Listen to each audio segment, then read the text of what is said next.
The people in my riding, and indeed Saskatchewan, overwhelmingly voted for hope and change. They understood that our country would not thrive under more of the same failed Liberal policies. And while the Prime Minister promised change, a different Liberal government, and a more serious approach, we're not off to a good start. As it turns out, things are not so different after all, starting with the Prime Minister naming Trudeau's foremost ministers to the most senior roles in his cabinet. Immediately after their swearing in, his minister had made statements refuting the various policies he had run on. For example, the Minister for Canadian Identity claimed that no pipelines will be built, and the Housing Minister stated that he intends to make sure housing prices do not come down. It's not a good sign that while Canadians are struggling with affordability and businesses face uncertainty, Liberal ministers want to suppress the country's largest industry and keep young Canadians priced out of the housing market. Remember when the Prime Minister said during the election, and I quote, "A plan beats no plan"? Canadians were rightly expecting to see that plan put forward in the speech from the throne and followed with a budget. But with the campaign behind him, the Prime Minister announced he is waiting until the fall, pushing off the plan and the accountability which comes through the scrutiny of a government's budget. Instead, we are left with a throne speech full of half measures, no budget, and main estimates which include more spending than Trudeau with an 8% increase. During the election, the Prime Minister said that despite being an economic advisor to Trudeau, he would be different. He would reorient the government to be more fiscally responsible. In the throne speech, he stated, in all of its actions, the government will be guided by a new fiscal discipline. Spend less so Canadians can save more. However, no sooner did the promise of fiscal responsibility pass his lips, and it's already being broken.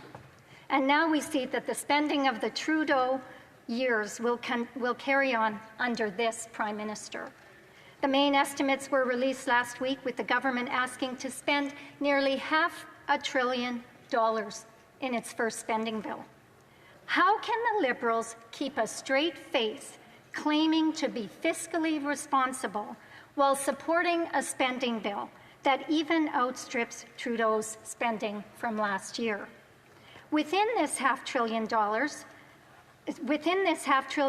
ask, the government has earmarked $26 billion in spending on consultants. That's an 11% increase in spending on those consultants. In the last Parliament, Conservatives uncovered what the Liberals paid for. Consultants who had padded their pockets through double-dipping, fraudulent billing, and at the end of it all, subpar work which could have been done in-house by the public service. Perhaps the additional billions in spending is due to the new list of Liberal insiders that the new Prime Minister brings with him from his previous career. Take the Arrive scam scandal and a consulting firm that billed tens of millions of dollars to build a simple app but did none of the work, and which some programmers were able to replicate over a weekend. Roughly $60 million is known to have been spent on this app, a number that may be even higher. But given the Auditor General couldn't confirm it due to shoddy documentation, we'll never know. We also found out that McKinsey, a favorite consulting firm of the Liberals, was given preferential treatment, leading to $100 million in government contracts. They used a contract vehicle called a National Master Standing Offer, which is usually reserved for vendors who offer a specialized service that government departments need access to. When the Auditor General reviewed these McKinsey contracts, she found that they should not have been given special access to the government contracts. In the speech, the Prime Minister also promised to work with Indigenous peoples to identify and catalyze projects of national significance. Given this government's track record on Indigenous procurement, I believe this will be another empty promise. While studying the procurement strategy for Indigenous businesses, the Government Operations and Estimates Committee found that the government was not verifying the indigeneity of businesses. During testimony, Indigenous groups and businesses suggested that most of the funding through this program was going to non-Indigenous businesses which were posing as Indigenous. The Liberals allowed this abuse by ignoring the rules and lack of Indigenous leadership and/or ownership while handing out millions of dollars in contracts. The government was unable to offer any explanation for their failure to ensure that programs meant to benefit Indigenous peoples and businesses did so. Although the study was cut short when the election was called, the issues persist and must be addressed, especially if the government intends to fast-track major projects across the country. Which leads us to the promise in the speech to create a new major federal project office. Imitation is truly the best form of flattery. In 2007, the Harper government created the Major Projects Management Office.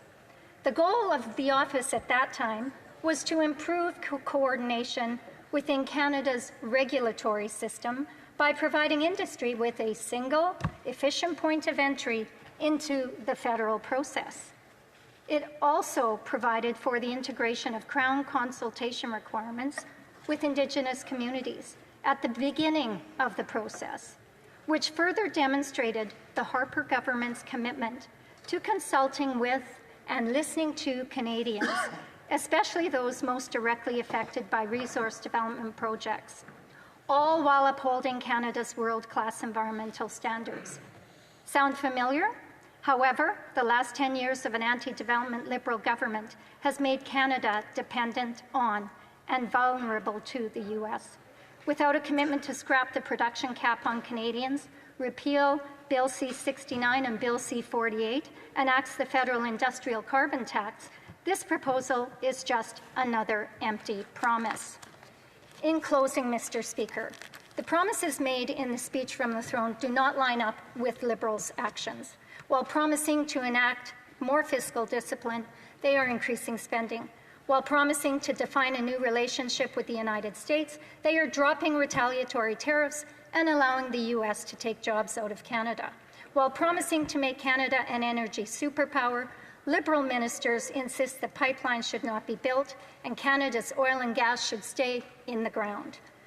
While the Prime Minister promised to bring housing costs down, his housing minister intends to keep house prices up at their record highs. The Liberals are already going back on their word within days of this session.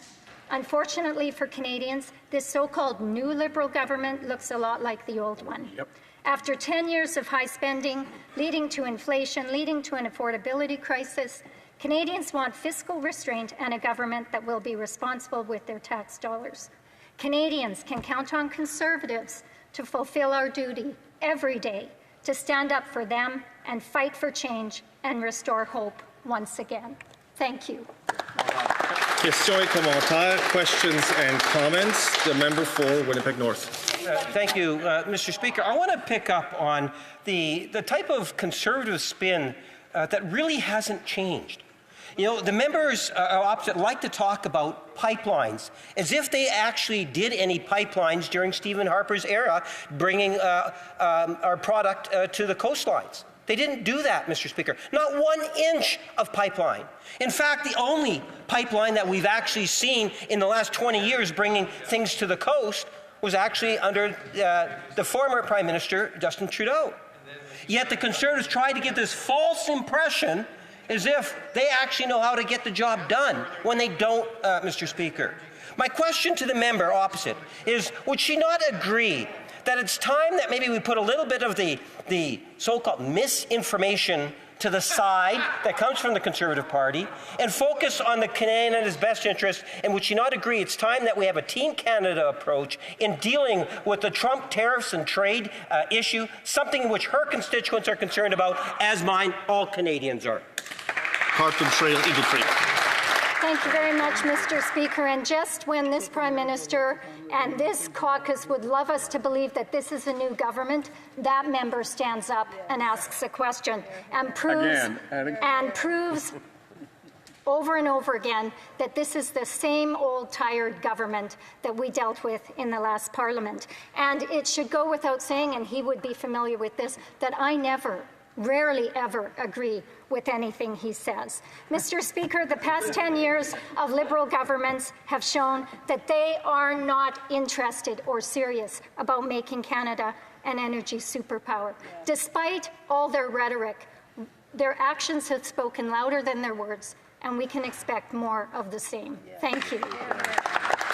Questions and comments? Questions et commentaires. Le député. The honourable member for Pierre Boucher, Les Patriotes Verchères.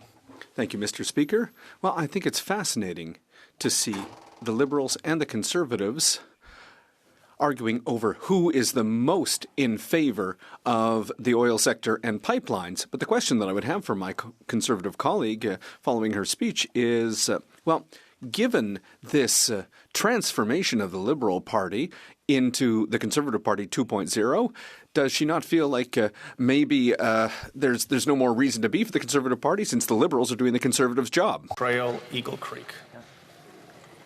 Thank you very much, Mr. Speaker. And I do thank my honourable colleague for that question. And I absolutely disagree with the premise of the question. What we have here is a government that actually stole many of the ideas from Conservatives. They say they are going to do these things, and yet they've got a speech from the throne that is ambiguous enough that they will be able to not undertake the things that they are promising. They aren't bringing forward a budget, so we don't know what their plan is. There's no roadmap to get us to where they say they want to go, and it remains to be seen if they actually end up getting us there. And comments? The member for Paducah Didsbury. Well, thank you very much, Mr. Speaker, and congratulations to you as you do this new role.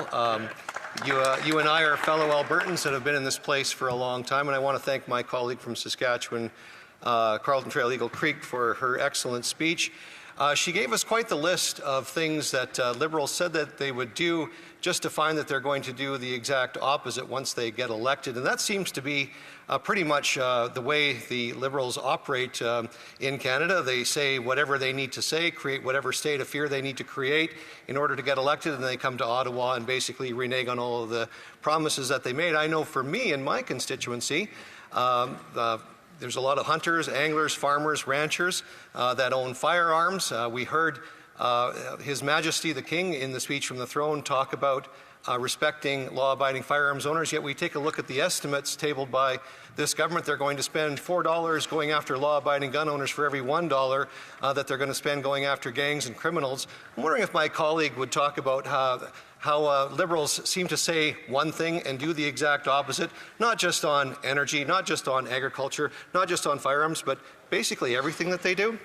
The honourable member. Thank you very much, Mr. Speaker, and I thank my colleague for that question.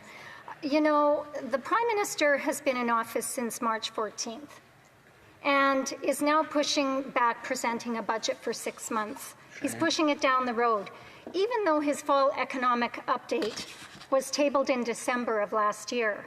This is not leadership, this is abandonment, and that's exactly what this government does. They're long on virtue signaling and short on being virtuous. Thank you.